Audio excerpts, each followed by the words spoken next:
적게 소비하라. 그래야만 본질에 더 가까워질 수 있다. 덜 쓰면 덜 소비하게 된다. 낭비를 줄이는 삶을 살다 보면 더 적은 것으로도 살 수 있다. 적게 먹고 적게 쓰자. 가볍게 살자.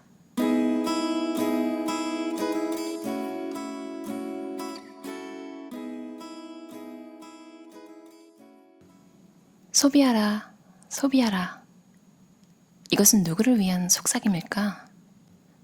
현대사회에 사는 사람이라면 누구나 눈을 뜨자마자 소비하라라는 외침을 듣는다. 피자 광고를 보며 피자를 시키고 맥주 광고를 보면 맥주를 들이키고 싶은 욕구가 생긴다. 이 광고들은 공기처럼 우리를 둘러싸고 있다. 광고들은 반복하여 계속 속삭이고 설득하며 우리를 행복하게 해주겠다고 설득한다. 더 많이 소비하는 자가 더 행복할 것이라 말하는 광고들은 단지 사람의 탐욕을 자극하고 더 많은 소비를 부추길 뿐이다. 나무 위에 둥지를 짓고 사는 새나 굴 속 여우는 생물학적 필요보다 더 많은 것들을 쌓아놓고 사는 법이 없다. 오로지 문명세계의 사람만이 많은 것들을 사들여 쌓아놓고 소비하며 산다. 우리는 필요한 최소한의 물건보다 더 많이 소유하는 것은 곧 새로운 불행을 짊어지는 것이라는 것을 깨닫지 못한다. 그게 불행이라는 것을 모르니 쓸모도 없는 많은 물건들을 끌어안고 산다. 과잉 소비행위는 집안에 쓸데없는 물건을 쌓아두게 만들고 빚더미에 올라앉게 만든다. 불필요한 소비는 정신을 좀먹고 삶을 혼돈과 근심에 빠뜨리게 한다. 소비행위는 우리의 인격과 취향을 드러낸다. 소비는 인격의 표현이다. 소비를 통해 인격의 성숙 여부가 드러나는 것이다. 포기할 줄 아는 사람은 그 자신에 좀 더 가까워진다. 많이 먹게 되는 것은 많은 식료품을 사들이기 때문이고 쓰레기의 양이 많은 것은 많은 것들을 쓰기 때문이다. 단순하고 분명한 사실이다. 그렇다면 식료품을 적게 사들이면 적게 먹게 되고 필요 이상의 물건들을 사지 않는다면 당연히 쓰레기도 줄어들 것이다. 더 많이 소비하려면 더 많이 벌어야 한다. 더 많은 시간을 가외의 노동에 바쳐야 한다는 뜻이다. 현명한 사람은 덜 쓰고 덜 버는 방식을 선택한다. 소비에서가 아니라 지적인 충만감을 주는 활동에서 기쁨을 얻으려고 할 것이다. 적게 먹고 적게 쓰고 산다는 건 지구 생활자에게 요구되는 윤리의 삶이다. 지구 자원은 유한하다. 자원을 마구 쓰다 보면 결국 바닥이 드러날 것이다. 적게 먹고 적게 쓰는 삶이 윤리의 삶일 뿐만 아니라 생태주의와 평화를 위한 삶이기도 하다. 검소하게 사는 것은 여전히 가치 있는 삶의 방식이다. 과식, 과음, 과소비와 같은 낭비 많은 삶은 여전히 비난받는다. 기업들은 물건들을 시장에 밀어내고 소비자들은 열심히 사들인다. 많이 만들고 많이 소비하는 자본주의 경제가 숨긴 진실은 많이 만들어질수록 처리할 쓰레기도 늘어난다는 점이다. 우리 삶은 불가피하게 낭비하는 방식으로 돌아간다.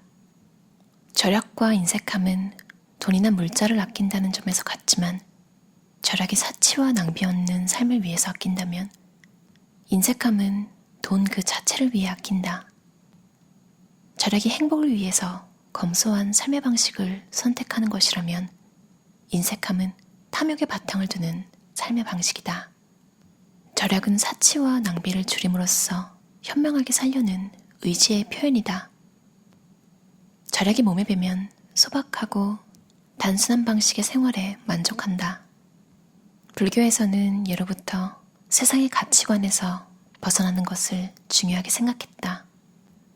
세상의 가치관을 한마디로 표현한다면 욕망이다. 돈에 대한 욕망, 지위나 명예에 대한 욕망, 다른 사람에게 호감을 얻고 싶다는 욕망, 미움을 사고 싶지 않다는 욕망 등 세상은 다양한 욕망이 뒤엉켜 소용돌이 치고 있다.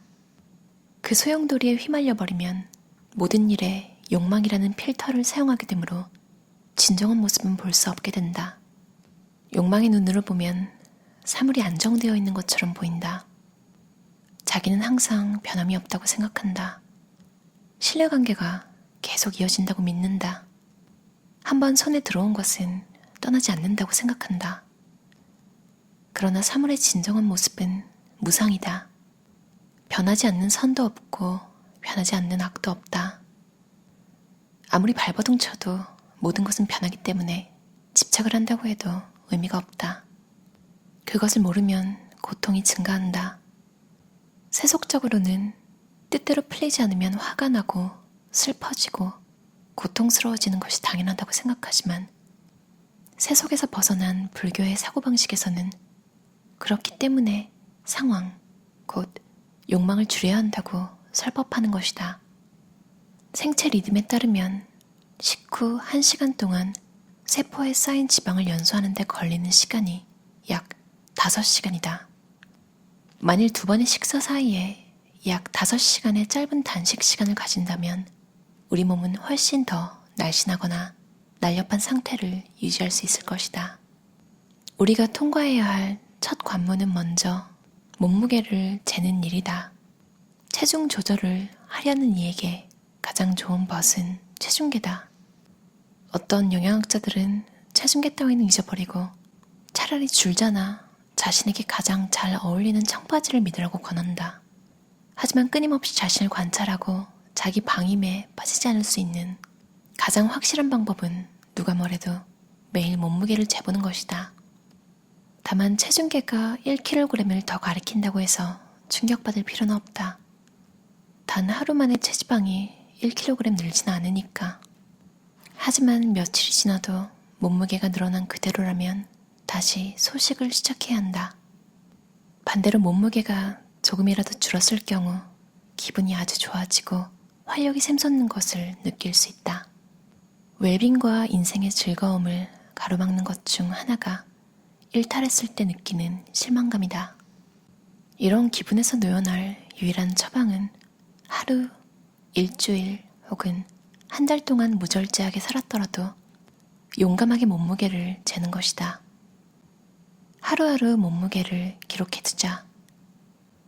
잘 보이는 곳에 체중계를 두고 매일 보는 노트에 그날 몸무게를 기록해두자. 이렇게 명백한 기록은 동기부여가 될 뿐더러 발전하거나 실패한 때도 볼 수 있어 유용하다. 실패한 날은 다시 정상 궤도에 진입할 수 있도록 며칠간 노력을 기울이면 그만이다. 다만 이 며칠간 열심히 하는 것이 매우 중요한데 특히 정신적으로 그러하다. 매 순간, 매 시간 자신과 싸움을 벌여야 하지만 몸무게가 몇 그램이라도 적게 나오면 용기는 더욱 샘솟을 것이다. 체중을 줄여 건강을 되찾아야겠다는 생각이 들었다면 당신은 이미 제대로 된 길에 들어선 것이다. 중요한 것은 그 결정을 다음 날로 미루지 말고 당장 실행에 옮기는 것이다. 일단 시작하면 자신감이 생긴다. 여기에 힘들이지 않고 살을 뺄 방법을 찾는다면 목표를 이룰 수 있다는 확신이 더 강하게 될 것이다. 건강하기 위해서는 반드시 운동을 해야 한다. 그러나 운동은 체중을 줄이는 데는 효과가 없다. 물론 매우 심하게 운동을 하면 체중이 줄어들지만 이렇게는 평생 동안 할 수 없다.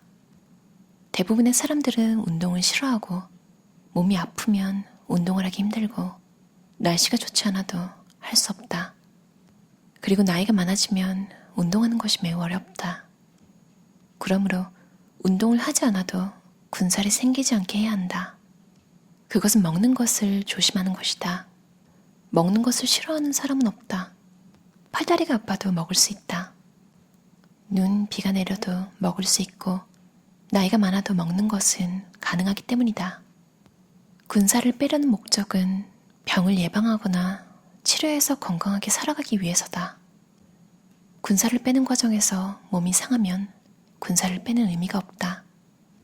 군살이 많아서 생기는 문제나 군살을 빼는 과정에서 발생하는 문제나 몸에 나쁘기는 마찬가지이기 때문이다. 음식을 적게 먹어 새로 몸에 들어오는 칼로리만 줄이면 군살은 저절로 빠진다. 칼로리 섭취량을 줄이지 않으면 인위적으로 군살을 빼기는 매우 힘들다. 많이 먹으면 운동을 해도 군살은 안 빠진다. 군살은 빼려고 애쓸 대상이 아니라 빠지는 것이다. 저절로 빠지는 환경을 만들어주기만 하면 된다. 배불리 먹고도 칼로리 섭취가 많지 않도록 하기 위해서는 소박하게 먹어야 한다. 소박하다는 말은 기름지지 않고 자연 그대로여서 거칠게 느껴지고 칼로리 밀도가 낮은 식품을 말한다. 질 좋고 몸에 맞는 식품을 적당히 먹어 매일 가볍고 활기찬 하루를 보내자.